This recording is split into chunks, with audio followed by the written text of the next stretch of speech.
we're back. Today we get to FaceTime our friend Benji Kroll, and we get to do a little self-care check-in with him and see how he's doing, see where he's calling in from, and what he's up to. If you don't know who Benji Kroll is, he is an incredible creator online who makes super cool videos about makeup, expressing himself, and he's all about authenticity. And we're lucky enough to be connected with him, and we wanted to see what he's up to and learn a little bit more about what it's like to live the life of Benji Kroll. He has a massive audience on TikTok, and that's just a lot of pressure for anyone. And he's a young mental health advocate, so we're super excited to see how he navigates all of those ups and downs of social media. I'm really excited to check in with Benji about what he does for self-care in order to keep showing up to such a large following who follows his every move. Should we get our phone? Yeah, let's do it. Let's go, Maring.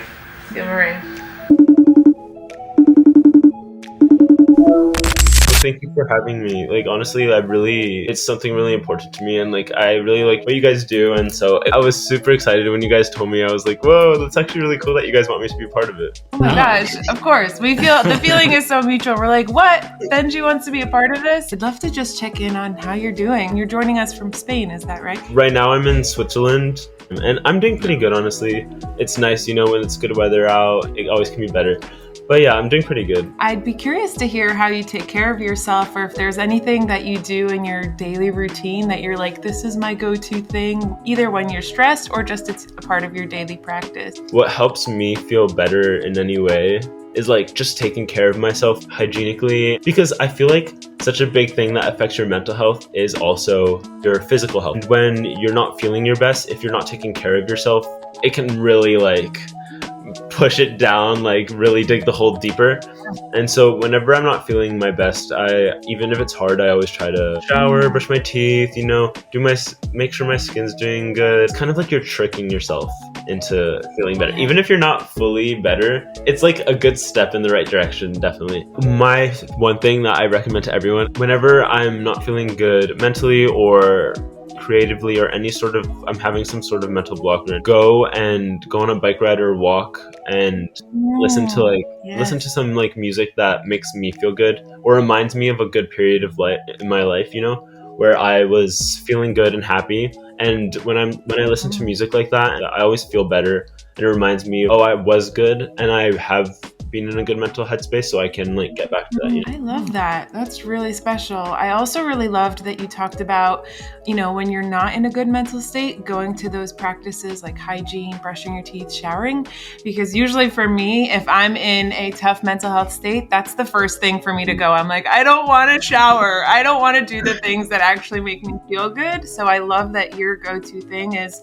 yeah, you know what? It might be hard to shower right now, but I'm going to push myself to do that thing, and also love going on walks as well. So really great recommendations. You're so young and have such a large kind of following across all these different platforms. I imagine, creating for social media is also part of your job at this point, and how you make a living. I guess, how do you navigate being so online while protecting yourself? Yeah, I was thinking about this recently because one of my friends brought it up. There's been a lot of times in the past where I tell people, take a break, don't post if you don't feel at your best. But then I have been in situations where I'm not feeling my best, but I feel like if I don't post or if I don't prove that I'm doing okay, then I'm kind of giving into the bad feeling. And so there's definitely been situations where I'm kind of pushing myself. I didn't give myself any room for breaks. I was just constantly distracting myself to focus on something else rather than me not doing good. And while I think it was good, I was pushing myself to go and do things like go outside,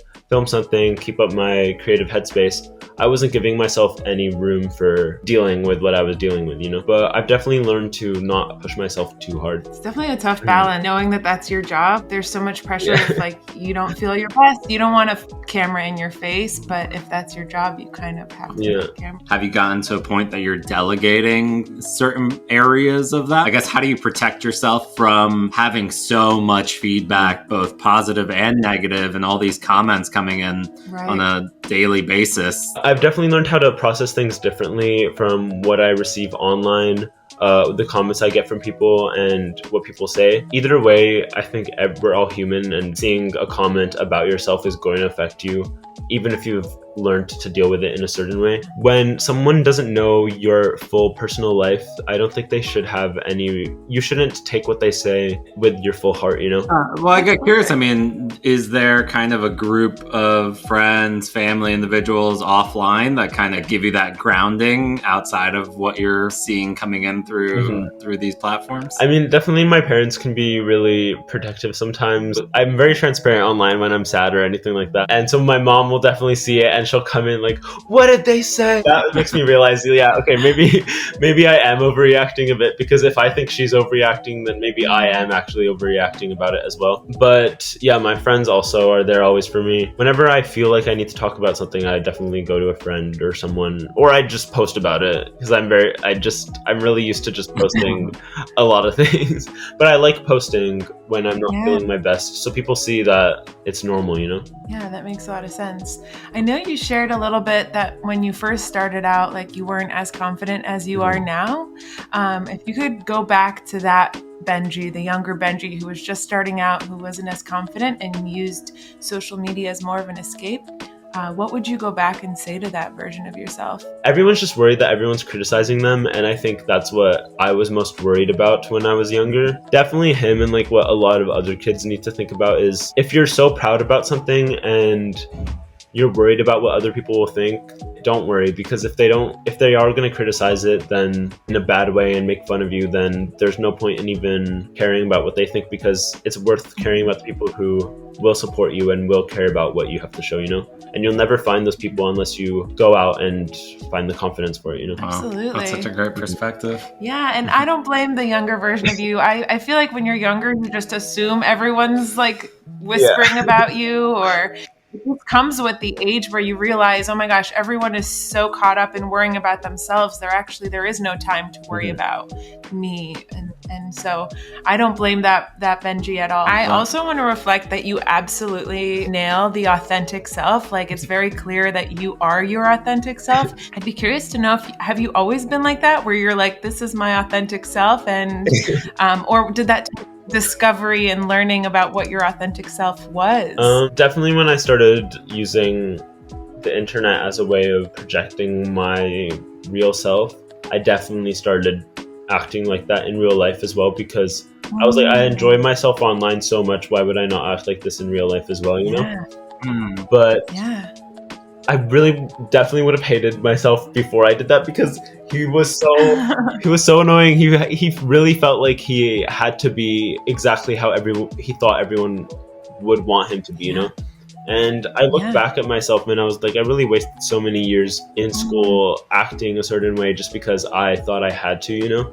And I'm kind of annoyed because like I really could have done so much more with my time.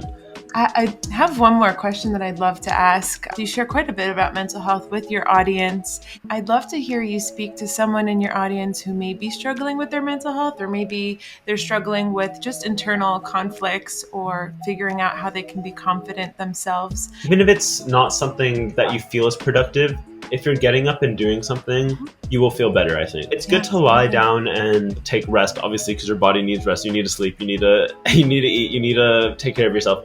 But going and doing something really gets you into the right mindset. I just really want to thank you for kind of taking the time to be here with us, to be, you know, you really, I think you are quite inspirational in your openness around mental health and just, you know, being authentic online. It's certainly not as easy as one would think when you know all that judgment and, you know, all the eyes that are on there. So I really just want to thank you from us. And I did see that you had a fundraiser for Trevor Project, so we did donate some money. That's so sweet. That's so awesome. We donated an amount attached to an angel number that represents kind of inviting a new phase, and we wish that for you, and grateful we finally got a chance to connect. Yeah, thank you so much for having me, and honestly, you guys seem like the sweetest. Where are you guys based? We're in Cherry Hill, New Jersey. We're near Philadelphia. Okay. Well, if I'm ever in the area, I'd love to meet you guys and have a real chat, because you guys seem like the sweetest people ever.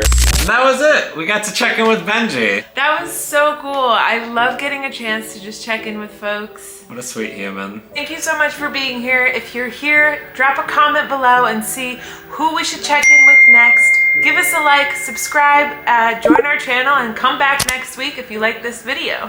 Bye.